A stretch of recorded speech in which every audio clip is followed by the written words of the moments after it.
So last lecture માં આપણે લોકોએ યુનિટ નંબર 1 કમ્પ્લીટ કરેલું હતું. Now let's move forward to unit number 2, that is problem solving and building relationship.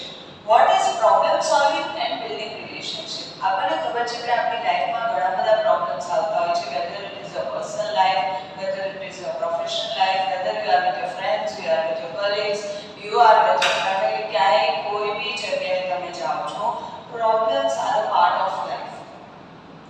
આ પ્રોબ્લેમના solution તમે કઈ રીતના લઈ આવો એ મોટામાં મોટી વસ્તુ છે. Problem solving skill, problem solving ability આપણે વધારવી એ એક કહી શકીએ આપણે કે વર્ક પ્લેસમાં પ્રોબ્લેમ સોલ્વિંગ સ્કિલ્સની બહુ જરૂરિયાત હોય છે. સમસ્યાઓ તો ઘણી બધી આવતી હોય, સમસ્યાઓ સામાન્ય છે, પણ એ સમસ્યાઓને આપણે કઈ રીતના સોલ્વ કરીએ છીએ, કેટલી સમજદારીથી એને સોલ્વ કરીએ છીએ એ ઇમ્પોર્ટન્ટ વસ્તુ છે. ટેક ફોર એન એક્ઝામ્પલ, કોઈ સ્ટુડન્ટને માર્ક્સ ઓછા આવે છે, તો માર્ક્સ ઓછા આવે છે એ પ્રોબ્લેમ છે, બટ એ પ્રોબ્લેમનું સોલ્યુશન એ કઈ રીતના નીકાળે છે, એ પ્રોબ્લેમને એનાલાઇઝ કઈ રીતના કરે છે, એ બધી વસ્તુ આપણે અહીંયા શીખશું. Unit number 2 is all about problem solving for workplace. જ્યારે તમે કોઈ જગ્યાએ જોબ કરો છો, કોઈ જગ્યાએ બિઝનેસ તમારું છે, એ ટાઈમે તમારે સોલ્વિંગ સ્કિલ્સ લઈ આવવી જરૂરી છે, કેમ કે પ્રોબ્લેમ્સ આવતા જ રહેશે. નાના મોટા problems, day to day problems, daily life problems, major problems, ઘણા ટાઈપના પ્રોબ્લેમ્સ આવતા હોય છે. તો આપણે અહીંયા શીખશું કે પ્રોબ્લેમનું સોલ્યુશન કઈ રીતના તમે કરી શકશો એન્ડ બિલ્ડિંગ રિલેશનશિપ. સાથે સાથે તમારા રિલેશનશિપ તમારા કલીગ સાથે, તમારા સીઈઓ, તમારા મેનેજર્સ, તમારા ફ્રેન્ડ, રિલેટિવ્સ બધા સાથે તમારા રિલેશનશિપ સારા કઈ રીતના બનાવી શકશો. તો આપણે આ સ્કિલ્સ યુનિટ નંબર 2 માં શીખશું.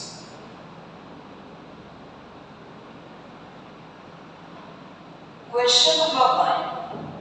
Explain concept and importance of problem solving skills.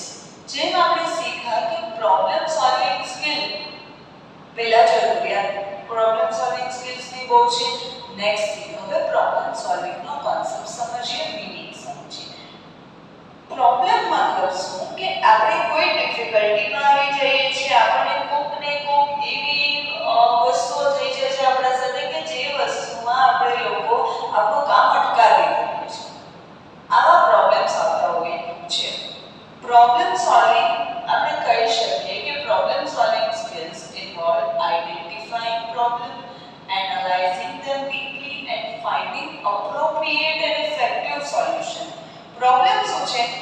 એક પ્રોબ્લેમ આવ્યો છે તો એ પ્રોબ્લેમને આપણે લોકો એકદમ પ્રોપરલી આઇડેન્ટિફાઈ કરો કે આ પ્રોબ્લેમ શું છે. ટેક ફોર એન એક્ઝામ્પલ કે કોઈ સ્ટુડન્ટને માર્ક્સ ઓછા આવે છે, ટોપરની બદલે એ સીધો A1 ગ્રેડની બદલે એને B ગ્રેડ આવે છે, તો પ્રોબ્લેમ તો આવી ગયો છે કે B ગ્રેડ આવ્યો છે. હવે B ગ્રેડ આવ્યો છે તો B ગ્રેડ આવ્યો છે શું કામ આવ્યો છે? આપણા પ્રોબ્લેમ સોલ્વિંગ સ્કિલ્સ ત્રણ પાર્ટમાં ડિવાઇડેડ છે. First one is identify problem, મતલબ પ્રોબ્લેમનું ચેકિંગ કરો, ચેક કરો, understand what is wrong. Next one is analysing the problem, analyse કરો મતલબ એની પાછળનું રીઝન શું છે કે ભાઈ શું કામ માર્ક્સ ઓછા આવ્યા છે. Third one is finding appropriate and effective solution. આપણે ફાઇન્ડ આઉટ કર્યું કે શું કામ માર્ક્સ ઓછા આવ્યા છે, ક્યાં આપણા પ્રોબ્લેમ્સ ક્રિએટ થઈ ગયો છે, એના પછી ઇફેક્ટિવ સોલ્યુશન કે નેક્સ્ટ ટાઈમ મારા માર્ક્સ ઓછા આવવા જોઈએ નહીં, એના માટેની કામગીરી. હવે આને આપણે પ્રોસેસની રીતના સમજીએ કે એના first identifying the problem, result level એટલે ખબર પડી કે માર્ક્સ ઓછા આવ્યા છે. નેક્સ્ટ વન, હવે એને એનાલાઇઝ કરો કે ક્યાંક આપણી તૈયારી ઓછી હતી, ક્યાંક તો આપણે પ્રોપર સમજ્યા નથી, ક્યાંક એવું થયું છે કે આપણે એક્ઝામમાં પ્રોપર પ્રેઝન્ટેશન નથી આપી શક્યા, એવું પણ થઈ શકે છે. તો શું પ્રોબ્લેમ આવ્યો છે? હવે આ વસ્તુને ઓવરકમ કરવા માટે મારે અપ્રોપ્રિએટ સોલ્યુશન લઈ આવવા પડશે. તો this is what problem plus thinking plus action we can say is solution. તો પ્રોબ્લેમ સોલ્વિંગ સ્કિલ તમારે સારી કરવી, એના માટે it is divided into 3 parts જેમ આપણે સમજીએ. This skills helps individuals understand the root cause of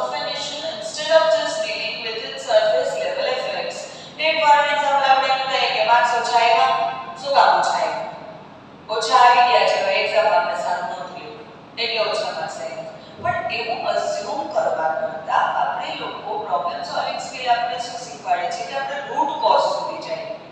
શું કામ ઓછા આવ્યા છે, કયા કયા રીઝન્સ છે માર્ક્સ ઓછા આવવાના, તો રૂટ કોઝ સુધી આપણે જાશું તો આપણા પ્રોબ્લેમનું સોલ્યુશન વધારે સારી રીતે આપણે નીકાળી શકીશું. They include a combination of abilities such as active listening, critical thinking, research and creativity and decision making. Most important areas આમાં છે active listening. આપણે કહી શકીએ કે એક્ટિવ લિસનિંગ, સારું કોમ્યુનિકેશન કરવું છે તો પહેલા સારું સાંભળવું પડશે. એક્ટિવ લિસનિંગની સ્કિલ આપણામાં હશે ને તો જ આપણે કોઈ પ્રોબ્લેમના સોલ્યુશન નીકાળી શકશું. એવી જ રીતના ક્રિટિકલ થિંકિંગ મતલબ લોજિકલ થિંકિંગ હોવું જોઈએ. પ્રોબ્લેમ સોલ્વિંગ સ્કિલ તો જ આપણી સારી બનશે જો આપણામાં લોજિકલ થિંકિંગ છે, ક્રિએટિવિટી છે, ડિસિઝન મેકિંગ છે, આ બધા એના કોમ્બિનેશન પોઈન્ટ્સ છે. Such individuals are often proactive, meaning they take action before problems arise instead of waiting for situation to worsen. જો શું થાય છે આ જે પ્રોબ્લેમ સોલ્વિંગ સ્કિલ્સ છે માણસ પાસે એ લોકો શું કરશે, they are always proactive. proactive નો મતલબ શું થાય કે કોઈ સિચ્યુએશન આવવાની છે એની તૈયારી પહેલેથી પ્રોબ્લેમનું solution. Take four N example, મને એમ ખબર પડે છે કે હવે ઇન ફ્યુચર મોંઘવારી વધવાની છે. મોંઘવારી ઇન ફ્યુચર વધશે તો કોસ્ટ કંટ્રોલ મારે કરવી પડશે, મારી પ્રોડક્ટ્સની કોસ્ટ કંટ્રોલ મારે કરવી પડશે. તો કોસ્ટ કંટ્રોલ કરવી પડશે તો પહેલેથી જ એમના પ્લાન્સ બનાવેલા હોય કે હવે ઇન ફ્યુચર મોંઘવારી વધશે તો આપણે કોસ્ટ કંટ્રોલ કઈ કઈ વસ્તુઓમાં કરી શકશું, લેબરમાં કોસ્ટ કંટ્રોલ કરી શકીએ, ટેકનોલોજીમાં કોસ્ટ કંટ્રોલ કરી શકીએ. તો આવી રીતના પહેલેથી જ પ્રોએક્ટિવલી કંઈક વિચારેલું હશે તો વાંધો આવશે નહીં. Is it clear? તો આપણો પ્રોબ્લેમ સોલ્વિંગ સ્કિલ્સ, આમાં આપણને એવું કહેવામાં આવ્યું છે કે પ્રોબ્લેમ સોલ્વિંગ સ્કિલ્સ છે એ ખાલી ને ખાલી ફોર્મલ એજ્યુકેશનથી નથી મળતું. મતલબ ખાલી બુક્સ વાંચવાથી કે પ્રોબ્લેમ સોલ્વિંગ સ્કિલની બુક વાંચી એના ઉપરથી આપણી સ્કિલ જનરેટ નથી થતી. We need observation, experience, continuous practice આપણે કરવી પડે. ઓન ધ ટાઈમ પ્રેક્ટિસ આપણે કરવી પડે. પ્રેક્ટિકલ નોલેજ આપણામાં હોવું જરૂરી છે. ખાલી ને ખાલી બુકિશ નોલેજથી પ્રોબ્લેમ સોલ્વિંગ સ્કિલમાં આપણે આગળ વધી શકતા નથી. Let's move to the importance. તમને ઇમ્પોર્ટન્સમાં 5 પોઈન્ટ આપેલા છે. એ પોઈન્ટ્સ આપણે બ્રીફલી સમજીએ.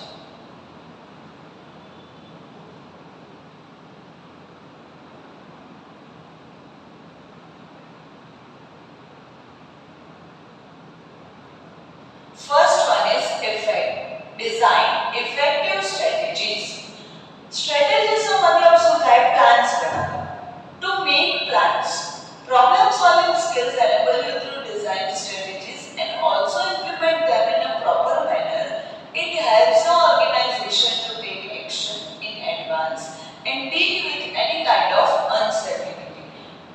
Take for an example, કોઈ કંપની છે જે બહુ બધા પ્રોબ્લેમ્સથી પાસમાં થાય છે. ટેક ફોર એન એક્ઝામ્પલ, લેબરના ઇશ્યુઝ આવે છે, ક્યાંક ને ક્યાંક પ્રોડક્ટ ડેવલપમેન્ટમાં ઇશ્યુ આવે છે, ક્યાંક ને ક્યાંક માર્કેટિંગમાં ઇશ્યુ આવે છે. કેમ કે કંપની જ્યારે કામ કરે છે ત્યારે ઘણા બધા પ્રોબ્લેમ્સથી આગળ વધવું પડતું હોય છે. તો સપોઝ એમના પાસે પ્રોપર પ્લાન હશે, પ્રોપર મેનરમાં સ્ટ્રેટેજીસનું ઇમ્પ્લિમેન્ટેશન થતું હશે કે લેબરના પ્રોબ્લેમ્સ છે કે ટેક ફોર એન એક્ઝામ્પલ ક્યાંક ને ક્યાંક લેબર ટર્નઓવર વધે છે. એવરી યર કંપનીનું લેબર ટર્નઓવર વધી ગયું છે. It is called a big problem. તો લેબર્સને કેમ સાચવવા એના માટેની સ્ટ્રેટેજીસ બનાવે. ટેક ફોર એન એક્ઝામ્પલ, પ્રોડક્ટ ડેવલપમેન્ટમાં કાંઈક ને કાંઈક ઇશ્યુ આવે છે. પ્રોડક્ટ ડેવલપમેન્ટમાં ઇશ્યુ પેકેજિંગમાં ઇશ્યુ આવતું હોય, ક્યાંક ને ક્યાંક આપણી જે મેઇન પ્રોડક્ટ છે એ પ્રોડક્ટ માર્કેટમાં કદાચ નથી ચાલતી. તો આ પ્રોબ્લેમમાં ઇશ્યુ આવે છે તો એના માટેની હું અલગ અલગ ટાઈપની સ્ટ્રેટેજીસ બનાવું, અલગ અલગ ટાઈપના પ્લાન્સ બનાવું. તો પ્રોબ્લેમ સોલ્વિંગ સ્કિલ્સ મને હેલ્પ આઉટ કરશે નવા ટાઈપના પ્લાન બનાવવા માટે અને કંપનીને ખાલી લક ઉપર નહીં પણ સારી રીતના કંપની આગળ વધી શકે એના માટે પ્લાન બનાવવા માટે હેલ્પ કરે છે. Point number 2 is manage the time effectively. Manage the time effectively મતલબ શું?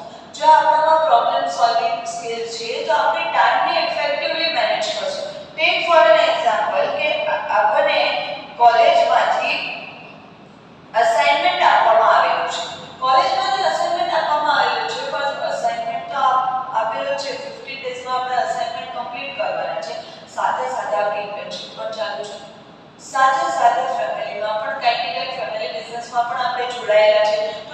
ફોર એન એક્ઝામ્પલ આ તો બહુ મોટો પ્રોબ્લેમ છે, તો એમાં જ ટાઈમ આપણે નથી આપી શકતા, તો આપણે અસાઇનમેન્ટમાં ટાઈમ કઈ રીતના આપશું? તો ત્યારે આપણે શું કરશું? આપણે આપણી જે નીડ છે એને પ્રાયોરિટીઝ આપશું. મેનેજ ટાઈમ ત્યારે જ મેનેજ થશે જ્યારે તમે તમારા કામને પ્રાયોરિટીઝ આપશો. તમારી ઇન્ટેન્શન છે okay you need to give them time. કદાચ ફેમિલી બિઝનેસમાં તમે ઇન્વોલ્વ છો, એને કદાચ તમે 2-5 દિવસમાં જે સ્ટેન્ડ બાય રાખશો તો એ કામ આપણે આપણા ઘરના બીજા લોકો કરી શકે એમ છે કે નથી કરી શકે એમ? જો કરી શકે એમ હોય તો આપણે એને મેનેજ કરીને આપણે એ ટાઈમ આપણો અસાઇનમેન્ટ લખવામાં કન્ઝ્યુમ કરીએ. તો ધેટ ઇઝ વોટ કે આવી નાની મોટી બાબતો તો ઘણી બધી આવતી હોય, પણ તમે તમારા ટાઈમને પ્રોપરલી મેનેજ કરો તો વાંધો આવશે નહીં. ઘણા લોકો અસાઇનમેન્ટ આગલે દિવસે રાતના લખવા બેસે, આગલે દિવસે રાતના લખવા બેસે તો સવાર સુધી અસાઇનમેન્ટ લખવા બહુ અઘરા થઈ જાય. એની બદલે એ જ અસાઇનમેન્ટ દિવસમાં કલાક જે આપણે દુકાને જાય છે એ દુકાનની કલાક આપણે અસાઇનમેન્ટ લખવામાં આપી હોય ને બીજો ટાઈમ આપણે પાછો દુકાનમાં આપી દે, કલાકનો ટાઈમ આપણે ખાલી આપણા શેડ્યુલમાંથી કાઢી ને અસાઇનમેન્ટ લખવા માટે આપશું તો વાંધો આવશે નહીં. તો 15 દિવસમાં આપણા અસાઇનમેન્ટ ઇઝીલી કમ્પ્લીટ થઈ જશે. તો ધેટ ઇઝ વોટ કે તમે તમારો ટાઈમ જો ઇફેક્ટિવલી સિરિયસલી મેનેજ કરો છો ને તો આપનો બિઝનેસ પણ બેટર વેમાં ચાલી શકે છે, આપણી કંપની પણ બેટર વેમાં ચાલી શકે છે. That means what managing time effectively is most important thing because we are into too much things. આપણી પાસે ઘણી બધી વસ્તુઓ છે કરવા માટે. સપોઝ તમે જોબ કરો છો તો જોબ કરવામાં પણ તમારી પાસે ઘણા બધા ટાસ્ક હોય છે, તો એ એટલા બધા ટાસ્કને તમારે કઈ રીતના મેનેજ કરી શકશો? જે મોસ્ટ ઇમ્પોર્ટન્ટ છે એને ફર્સ્ટ પ્રાયોરિટી આપો, સેકન્ડ મોસ્ટ ઇમ્પોર્ટન્ટ છે એને સેકન્ડ પ્રાયોરિટી આપો, થર્ડ ઇમ્પોર્ટન્ટ છે થર્ડ પ્રાયોરિટી આપો. પ્રાયોરિટીઝ જો તમે સેટ કરશો તો તમારું કામ હંમેશા સારી રીતના કમ્પ્લીટ થઈ શકશે. Point number 3 is think creatively. Think creatively मतलब thinking out of the box. Out of the box, out of the crowd thinking નો મતલબ શું? કે માર્કેટમાં લોકો જે કામ કરે છે એ કામ તો રેગ્યુલર બેસિસ પર ચાલે જ છે, પણ એ કામને આપણે કંઈક out of the box thinking સાથે કરીએ. ટેક ફોર એન એક્ઝામ્પલ, જ્યારે ઝોમેટો આવ્યું હતું, Zomato was an out of the box thinking કે માર્કેટમાં રેસ્ટોરન્ટ્સ ઘણા બધા છે, રેસ્ટોરન્ટ્સ એટલા બધા છે કે એ રેસ્ટોરન્ટ્સ હોમ ડિલિવરી પણ આપે છે, પણ એની ઇફેક્ટિવનેસ માર્કેટમાં એટલી બધી છે નહીં. તો આપણે out of the box thinking, આપણા કોમ્પિટિટર્સથી out of the box thinking કરવું છે, આઉટ ઓફ ધ ક્રાઉડ આપણે થિંકિંગ કરવું છે. ત્યારે આપણે સપોઝ રેસ્ટોરન્ટ ઓપન કરીએ તો એમાં ઘણા બધા પ્રોબ્લેમ્સ આવવાના ચાન્સીસ છે. ઓકેન્સ ના આવે એટલા બધા, એનું મેન્ટેનન્સ ચાર્જીસ વધી જાય છે, આ બધી ઘણી બધી વસ્તુ એમાં થાય છે. પણ એવું કંઈ થિંકિંગ કે જેના થ્રુ હું રેસ્ટોરન્ટને પણ ઓક્યુપાઈડ કરું, લોકોની નીડને પણ કમ્પ્લીટ કરું. લોકોની નીડ શું છે કે ઘર બેઠા 24/7 અમને ફૂડ પહોંચાડે એવું કંઈક અમને જોઈએ છે. તો ઝોમેટોએ શું કર્યું? એક ક્રિએટિવ થિંકિંગ છે ઝોમેટો કે વેબસાઇટ બનાવી, પોતાની વેબસાઇટ બનાવીને રેસ્ટોરન્ટ સાથે પણ કોન્ટેક્ટમાં આવ્યા અને કન્ઝ્યુમર સાથે કોન્ટેક્ટમાં પણ આવ્યા, મતલબ બે સાઈડ ડીલિંગ કરે છે. તો this is called an out of the box thinking. પછી લોકો અત્યારે અલગ અલગ ટાઈપની ઓનલાઈન એપ્લિકેશન્સ બનાવે છે, બ્લિંકિટ છે, ઝેપ્ટો છે. આ બધું શું છે? These are the things which are going to creative thinking. કે માર્કેટમાં પ્રોબ્લેમ છે તો પ્રોબ્લેમ આઈડેન્ટિફાઈ તમે કર્યો, પણ એ પ્રોબ્લેમ આઈડેન્ટિફાઈ કરેલા પ્રોબ્લેમનું સોલ્યુશન ક્યારે આવશે? જ્યારે તમે ક્રિએટિવ થિંકિંગ કરશો, જ્યારે તમે નોર્મલાઇઝ થિંકિંગ કરતા ક્રિએટિવ થિંકિંગને વધારે મહત્વ આપશો, ત્યારે તમે આગળ વધી શકશો. Next one is manage workload. Obviously this is very basic point, manage workload. Workload manage કરવું મતલબ એક સાથે ઓર્ગેનાઇઝેશનમાં ઘણા લોકોને ઘણું બધું કામ આપવામાં આવે છે. એક ટીમમાં 5 લોકોને કામ આપવામાં આવે છે, તો એ 5 લોકોને સેમ વર્કલોડથી કામ અપાય છે. તો સેમ વર્કલોડથી જ્યારે કામ અપાય છે ત્યારે કોઈ એક માણસ એવો છે બહુ ઇઝીલી કામ કમ્પ્લીટ કરે છે because he is not coming into any pressurise વેમાં અંડર પ્રેશર કામ નથી કરતા, પણ એ એનું કામ મેનેજ કરે છે, વર્કલોડને મેનેજ કરે છે. આપણે જોયું હમણાં પ્રાયોરિટીઝ સેટ કરે છે, તો પ્રાયોરિટીઝ સેટ કરશો ને તો તમારું વર્કલોડ મેનેજ ઇઝીલી થશે, ને વર્કલોડ મેનેજ થશે તો તમારામાં પ્રોબ્લેમ સોલ્વિંગ સ્કિલ સારી હશે, તો જ તમે વર્કલોડને મેનેજ કરી શકશો. કે ભાઈ મારે કયું કામ ક્યારે કરવું,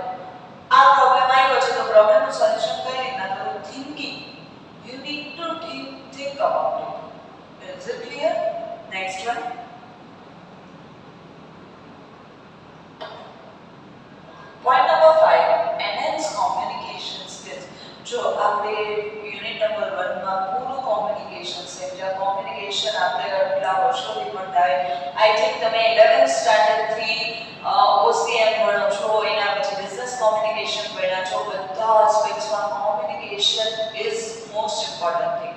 બધી વસ્તુઓ કોમ્યુનિકેશનના સરાઉન્ડમાં જ ચાલે છે.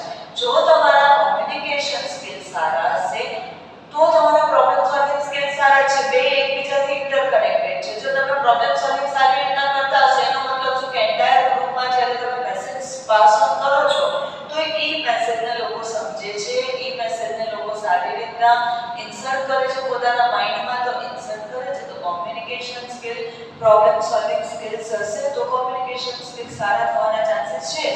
કેમ કે તમે પ્રોબ્લેમ સોલ્વર જો છો તો તમે કોમ્યુનિકેટર સારા હશો તો તમે પ્રોબ્લેમ સોલ્વર બની શકો છો. પ્રોબ્લેમ સોલ્વર સારા છો તો સારા કોમ્યુનિકેટર બની શકો છો. આ એક બીજા વચ્ચેની ઇન્ટરકનેક્ટેડનેસ છે. તો main thing is enhancing your communication skill through problem solving skill. So here we complete our question number 1, that is meaning and importance of problem solving. Let's move forward. Question number 2 is explain analytical problem solving. Analytical problem solving मतलब logical thinking. Logical problem solving मतलब શું તમારો એક problem છે અને તમે અલગ-અલગ પાર્ટ્સમાં divide કરો, અલગ-અલગ પાર્ટમાં ડિવિઝન કરીને એનું સમજણ લો. એની સમજણ તમે ડિવિઝનમાં લેશો ને તો તમને તમારા પ્રોબ્લેમનું સોલ્યુશન બહુ સારી રીતના મળી શકશે. મતલબ તમે અલગ-અલગ એક પ્રોબ્લેમને અલગ-અલગ રીતના સમજશો, અલગ-અલગ કોન્ટેક્સ્ટથી સમજશો, અલગ-અલગ કોન્સ્ટ્રેન્ટ્સથી સમજશો તો તમારું લોજિકલ થિંકિંગ તમે એમાં એડ કરશો તો તમને તમારા જે ક્રાઇટેરિયા છે, તમારું જે પ્રોબ્લેમનું સોલ્યુશન જોઈએ તેમાં તમને સક્સેસ મળી શકે છે. મતલબ આપણે હમણાં જ એક વાત કરી કે એક્ઝામમાં માર્ક્સ ઓછા આવે છે. સપોઝ સ્ટુડન્ટને એક્ઝામમાં માર્ક્સ ઓછા આવ્યા છે, ઇટ્સ ઓલરાઈટ, પણ એ એક્ઝામમાં માર્ક્સ ઓછા આવ્યા છે એને કેટલા પાર્ટ્સમાં ડિવાઇડ કરીને એનું સોલ્યુશન ફાઇન્ડ આઉટ કરે. First is thinking, analysing the problem. Analysis કરે છે. કેવી રીતના એનાલિસિસ કરે છે કે મેં માર્ક્સ કેમ ઓછા આવ્યા છે, મારી તૈયારી ઓછી હતી, હું બરાબર ભણ્યો નથી. નેક્સ્ટ થિંગ, મારું પ્રેઝન્ટેશન સારું નહોતું, હું ભણ્યો તો બરાબર પણ કદાચ એક્ઝામિનેશનમાં મારું પ્રેઝન્ટેશન ઘટી ગયું છે. તો આ બધી વસ્તુઓ જો એ વિચાર કરે છે, પ્રોપર કોન્સ્ટ્રેન્ટમાં કામ કરે છે, પ્રોપર કોન્ટેક્સ્ટમાં કામ કરે છે, પછી એમાંથી જે એપ્રોપ્રિએટ સોલ્યુશન છે એ લઈ આવે છે તો that is known as analytical problem solving. કહી શકાય logical thinking. Thinking, problem plus thinking. તમે પ્રોબ્લેમને એક થિંકિંગના વેમાં લઈ જશો તો તમારા પ્રોબ્લેમના સોલ્યુશન સારી રીતના થઈ શકે છે. આપણે ખાલી ને ખાલી રાઈટ આન્સર ફાઇન્ડ આઉટ નથી કરવાનો, આપણે સોલ્યુશન ફાઇન્ડ આઉટ કરવાનું છે કે આ ઇન ફ્યુચર આ જે પ્રોબ્લેમ છે ઇન ફ્યુચર આ પ્રોબ્લેમ આવવો જોઈએ નહીં. તો આપણને અહીંયા 6 સ્ટેપ પ્રોસિજર આપવામાં આવી છે પ્રોબ્લેમ સોલ્વિંગની, એનાલિટિકલ પ્રોબ્લેમ સોલ્વિંગની 6 સ્ટેપ પ્રોસિજર આપણે અહીંયા જોઈશું.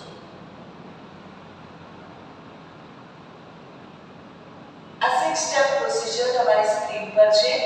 Let's learn it briefly.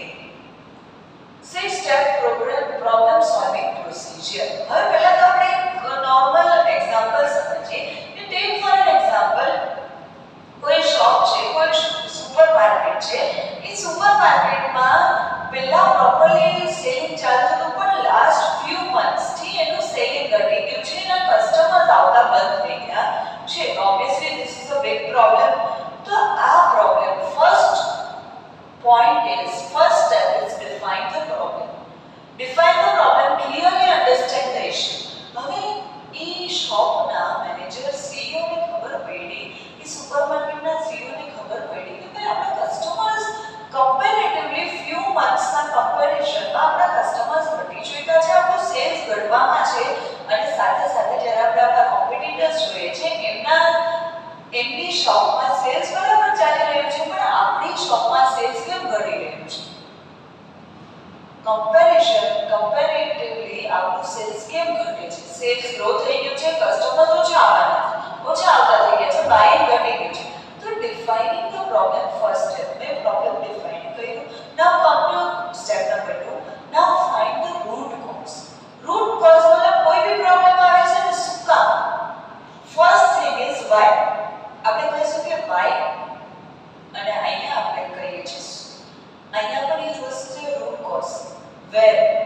where is the problem happening. Identify the real reason behind it. કે ભાઈ આ પ્રોબ્લેમ થવાનું કારણ શું છે, ક્યાંથી આ પ્રોબ્લેમ આવ્યો છે, ક્યાંથી આ કારણ ઉત્પન્ન થયું છે. For example poor product quality or high prices. Take for example આપણે કહી શકીએ કે આપણે જે ડીલર્સ પાસે માલ લઈએ છીએ ને એ ડીલર્સ પાસેથી આપણને પુઅર ક્વોલિટીની પ્રોડક્ટ્સ આ વખતે આવી ગઈ છે અને એ ક્વોલિટી પ્રોડક્ટ્સમાં આપણી પ્રાઇસીસ માર્કેટના કમ્પેરિઝનમાં બહુ વધારે છે, એટલે લોકો આવતા નથી, એટલે લોકો કસ્ટમર્સ આવતા બંધ થઈ ગયા છે. રૂટ કોઝ આપણને ખબર પડી, તો હવે એ રૂટ કોઝ માટે આપણે આગળ શું કરશું કે એ રૂટ કોઝને ઓવરકમ કરવા માટે આપણે લોકો alternative solution. Step number 3 is develop alternative solution. Alternative સોલ્યુશનનો મીનિંગ શું થાય છે કે હંમેશા ક્યારે બી કોઈ બી પ્રોબ્લેમ આપણો આવતો હોય તો એનું સોલ્યુશન આપણે ખાલી એક સોલ્યુશન ફાઇન્ડ આઉટ કરશું તો કામ નહીં ચાલે. થિંક ઓફ મલ્ટીપલ આઈડિયાઝ કે આ પ્રોબ્લેમનું સોલ્યુશન કેવી રીતે આપણે કરી શકીએ. Take four N example quality improve કરી શકીએ, ડિસ્કાઉન્ટ આપી શકીએ આપણા કસ્ટમર્સને, એડવર્ટાઇઝમેન્ટ વધારે કરી શકીએ. Suppose take four N example આપણી એડવર્ટાઇઝમેન્ટ ઓછી છે તો એક્સટર્નલ પ્લેટફોર્મ ઉપર, ઓનલાઈન પ્લેટફોર્મ્સ ઉપર આપણે એડવર્ટાઇઝમેન્ટ સારી કરી શકીએ. ડિસ્કાઉન્ટ્સમાં આપણે કહી શકીએ કે ફ્લેટ 50% ઓફ, તો કદાચ કસ્ટમર્સ આવી શકે.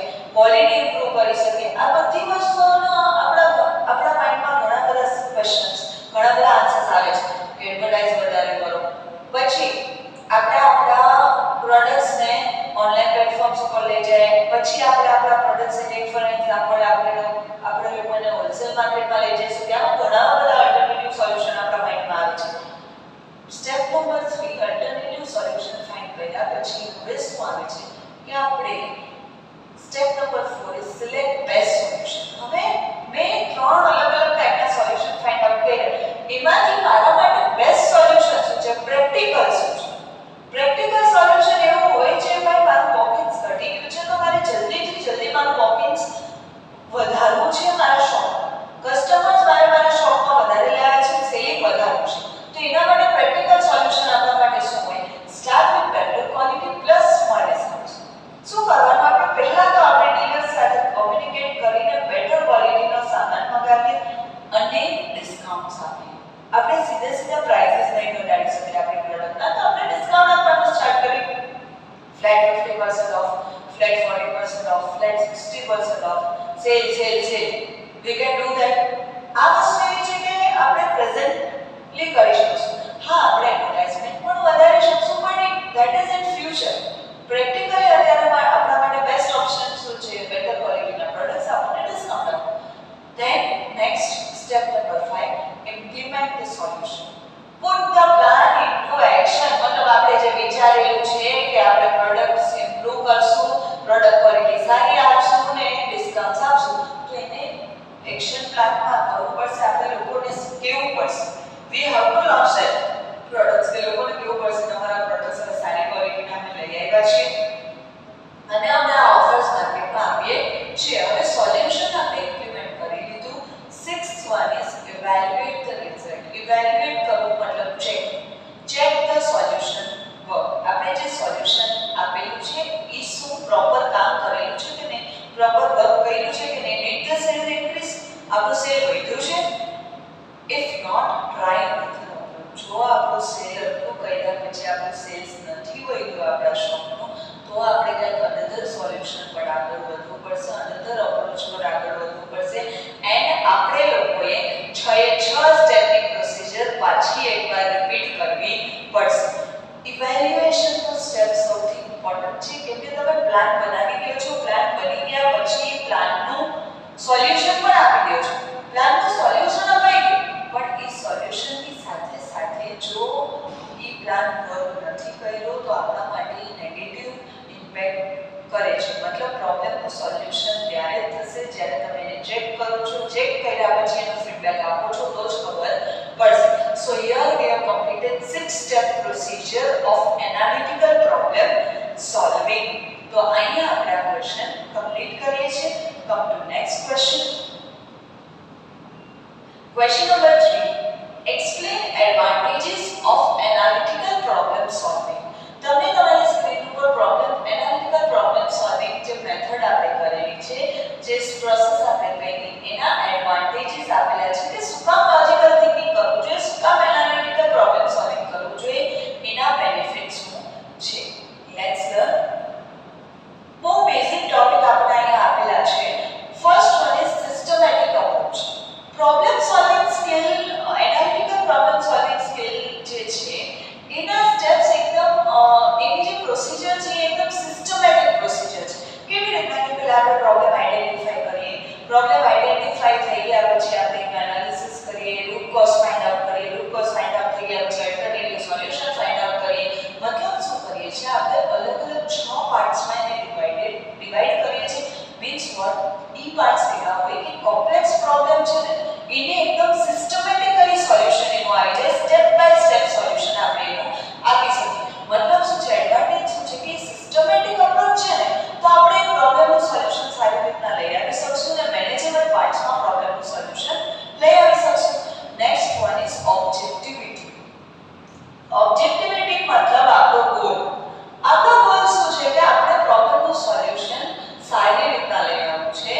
એમાં આપણે લોકોએ લાઈક કેવું એવિડન્સ બેઝ ડેટા, આપણે રૂટ કોઝ ફાઇન્ડ આઉટ કરવા જાય તો આપણે બધા એવિડન્સીસ મળે છે કે શું કામ આ વસ્તુ થઈ છે. ડેટા આપણે માર્કેટ ડેટા ઉપર આપણે જોઈએ છીએ, આપણે એનાલિસિસ કરીએ છીએ. ટેક ફોર એક્ઝામ્પલ આપણે જે એક્ઝામ્પલ લીધું છે પ્રોબ્લેમ સોલ્વિંગ, તો એ જ એક્ઝામ્પલ પર આપણે આગળ વધીએ તો એ એક્ઝામ્પલ આપણને શું કહે છે, એ એક્ઝામ્પલ આપણને એમ કહે છે કે આપણે લોકો મોસ્ટ માર્કેટમાં જઈએ છીએ, સેલિંગ આપણું વધી ગયું છે, માર્કેટમાં જઈને આપણે ચેક કર્યું તો આપણને ખબર પડી કે કમ્પેરેટિવલી આપણી પ્રોડક્ટ ક્વોલિટી બરાબર નથી આવી, આપણા પ્રાઇસીસ વધારે છે. તો એ માર્કેટમાંથી આપણને એવિડન્સ મળ્યો, માર્કેટમાંથી આપણને ડેટા મળ્યો તો આપણને ખબર પડી કે આ વસ્તુ બરાબર છે. તો આપણને આપણો ઓબ્જેક્ટિવ ક્લિયર થયો કે ભાઈ આપણા પ્રોબ્લેમમાં રૂટ કોઝ કેટલા છે, તો એ રૂટ કોઝનું સોલ્યુશન આપણે કરશું. મતલબ શું, આપણો ગોલ જે છે એ ગોલ પર આપણે કામ કરીએ છીએ, ના તો પર્સનલ બાયસીસ ઉપર. પર્સનલ બાયસીસનો મતલબ શું, ભેદભાવ. હું એમ કહું કે નહીં મારી ક્વોલિટી સારી છે, મારી ક્વોલિટી ખરાબ છે, એની બદલે આપણે લોકો લાઇકલીહુડ, હિસ્ટ્રી, સબ્જેક્ટિવ ડિસિઝન બનાવે કે ભાઈ નહીં મારી પ્રોડક્ટ ક્વોલિટી સારી છે તો ક્યારે આપણે સેલિંગ નહીં કરીએ. આપણે એવું વિચારીને ચાલીએ તો એવું ના થાય. એના માટે તમારે એવિડન્સ શોધવા પડે, ડેટા શોધવા પડે, એનાલિસિસ કરવું પડે. મતલબ શું, આપણી ઓબ્જેક્ટિવિટી આપણી ક્લિયર છે. Next one is improve problem. Improve problem understanding. Obviously improve problem અન્ડરસ્ટેન્ડિંગનો મૂળ મીનિંગ શું થાય કે આપણે લોકો એકદમ ડીપ એનાલિસિસ કરીએ છીએ, ડીપ એપ્લિકેશન કરીએ છીએ, ડીપ ફાઇન્ડિંગ કરીએ છીએ આપણા પ્રોબ્લેમનું, તો એમાં આપણને અન્ડરસ્ટેન્ડિંગ મતલબ આપણો પ્રોબ્લેમ સમજવાની ક્ષમતા પણ આપણી વધારે સારી બની શકે છે. એક્ઝામિનેશન ક્વોલિટી પણ આપણી સારી થઈ શકે છે કેમ કે આપણે પ્રોબ્લેમને એકદમ ડીપલી એનાલાઇઝ કરીએ છીએ. Point number 4 evidence based decision making. મતલબ શું, આપણે ખાલી ને ખાલી આપણા વિચારો, આપણા પર્સપેક્ટિવ પર નથી ચાલતા. આપણે લોકો માર્કેટમાં જઈને એવિડન્સ ફાઇન્ડ આઉટ કરીએ છીએ. આપણને ખબર છે આપણું સેલ ઘટ્યું છે, તો સેલ્સ ઘટ્યું છે તો આપણી પાસે એવિડન્સ છે કે લાસ્ટ મંથમાં આપણું સેલ્સ આટલું હતું, આ મંથમાં આપણું સેલ્સ આટલું છે. આપણી પાસે એવા એવિડન્સ છે અને પછી આપણે માર્કેટમાં જઈને ફાઇન્ડ આઉટ કરીએ છીએ તો બીજી શોપ્સમાં આપણે જોઈએ છીએ કે ત્યાંનું જે કસ્ટમર બેઝ છે એ વધારે છે કમ્પેરેટિવ ટુ અસ. તો આપણે એવિડન્સ ઉપર જ આપણે ડિસિઝન મેકિંગ કરશું. આપણે લોકો જ્યારે માર્કેટમાં રૂટ કોઝ ફાઇન્ડ આઉટ કરવા જઈએ છીએ ત્યારે ઘણા બધા એવિડન્સીસ આપણી સાથે સબૂતો એવા આવે છે કે ભાઈ આપણી ક્વોલિટી ખરાબ છે. તો જ્યાં સુધી આપણે એવિડન્સ પર કામ નહીં કરીએ, સબૂત પર કામ નહીં કરીએ, ત્યાં સુધી આપણા પ્રોબ્લેમના સોલ્યુશન આવવાના ચાન્સીસ નથી. તો આપણને અહીંયા એડવાન્ટેજ મળે છે કે problem solving, analytical problem solving process છે એ આપણા એવિડન્સ બેઝડ કામ કરે છે. Is it clear? Point number 5 is efficient resource allocation. કંપનીમાં કે કોઈ પણ જગ્યાએ most important resource is time, money and human effort. આપણા હ્યુમન એફર્ટ, આપણો ટાઈમ અને આપણા પૈસા. આપણે જે પ્રોબ્લેમ સોલ્વિંગમાં જેટલું ખર્ચો કરીએ છીએ, જેટલો ટાઈમ આપીએ છીએ, જેટલા હ્યુમન એફર્ટ્સ આપીએ છીએ એ પ્રમાણે આપણે આપણો સોલ્યુશન મળે છે ને ખોટો ટાઈમ પણ વેસ્ટ ન થતો, ખોટો પૈસા પણ વેસ્ટ ન થતા, હ્યુમન એફર્ટ પણ મતલબ વેસ્ટેજનું રિડક્શન થાય છે. એફિશિયન્ટ રિસોર્સ એલોકેશન મતલબ ઓપ્ટિમાઇઝ જે રિસોર્સિસ આપણે આપણા કંપનીમાં આપ્યા છે એનું ઓપ્ટિમાઇઝ રિસોર્સ એલોકેશન થઈ શકે છે. આ બહુ ઈઝી સ્ટેપ્સ તમને આપવામાં આવ્યા છે અહીંયા અત્યારે. Point number 6 is consistency and repeatability. Consistent રહેવું મતલબ એક પ્રોસેસને આપણે કન્સિસ્ટન્ટલી કન્ટિન્યુ કરવાની છે. The structured nature of analytical problem solving allows for consistent and repeatable processes. This ensures that similar problems are approached in a systematic manner, leading to consistent outcomes and continuous improvement. હવે શું થાય છે, આપણે એકવાર પ્રોબ્લેમનું solution કર્યું, suppose એ problem એવો જ કે એના જેવો પ્રોબ્લેમ બીજી વાર આવે છે ને, તો આપણે સિસ્ટમેટિક અપ્રોચથી જે ચાલ્યા છે એ જ અપ્રોચ પાછો આપણે આમાં કરશું ને તો આપણે વાંધો આવશે ને. એ રિપીટેશન આપણે એમાં કરી શકશું. ટેક ફોર એન એક્ઝામ્પલ, માર્કેટમાં આપણું સેલિંગ ઘટી ગયું છે. આપણે એ જ એક્ઝામ્પલથી આગળ વધ્યા છે, તો એ જ એક્ઝામ્પલથી આગળ વધીએ. સેલિંગ આપણું ઘટી ગયું છે, આપણું સેલિંગ ઘટી ગયું છે. એકવાર આપણે પ્રોબ્લેમનું સોલ્યુશન કર્યું, સપોઝ બીજી વાર સેલિંગ કમ્પેરેબલી સેલિંગ આપણું ઓછું થયું છે પણ એવરેજ સેલિંગ આપણું સારું છે, તો આપણે એ પ્રોસેસ પાછી રિપીટ કરીને એકવાર પાછું એનું સોલ્યુશન લઈ આવી શકીએ છીએ. તો ધીસ ઇઝ વોટ કન્સિસ્ટન્સી મતલબ કન્ટિન્યુઅસ પ્રોસેસમાં રિપીટેશનમાં આપણે આપણું problem solving skills, problem solving activity બનાવી શકીએ છીએ. Is it clear? તો આ હતા આપણા એડવાન્ટેजेस મતલબ આપણા બેનિફિટ્સ હતા પ્રોબ્લેમ સોલ્વિંગના. નેક્સ્ટ વન આપણે જોઈએ એ છે લિમિટેશન. આપણને ખબર છે કોઈ બી વસ્તુ છે, આ કોઈન હેઝ ટુ સાઇડ્સ. જેમ એડવાન્ટેजेस હોય એમ લિમિટેશન તો હોવાના જ છે. તો આપણે અહીંયા શીખશું ક્વેશ્ચન નંબર 4 માં explain limitation of analytical problem solving. Analytical problem solving ની લિમિટેશન્સ આપણે અહીંયા શીખશું. Point number 1 is time consuming. Analytical problem solving is time consuming. Obviously we know કે આપણે data find out કરવા જઈએ, આપણે લોકો એના root causes find out કરવા જઈએ, આપણે alternative solution find કરીએ, અલગ-અલગ પ્લાન બનાવીએ, ડિટેલ પ્લાન બનાવવા જઈએ. આ બધી વસ્તુઓ કરવામાં ટાઈમ સૌથી વધારે લાગે છે. ટાઈમ કન્ઝ્યુમિંગ છે. ઘણા પ્રોબ્લેમ્સ આપણા એવા છે જેમાં આપણે આટલા ટાઈમ કન્ઝ્યુમિંગ પ્રોસેસને યુઝ કરવા જઈએ તો આપણા પ્રોબ્લેમ્સ બહુ આગળ વધી જતા હોય છે.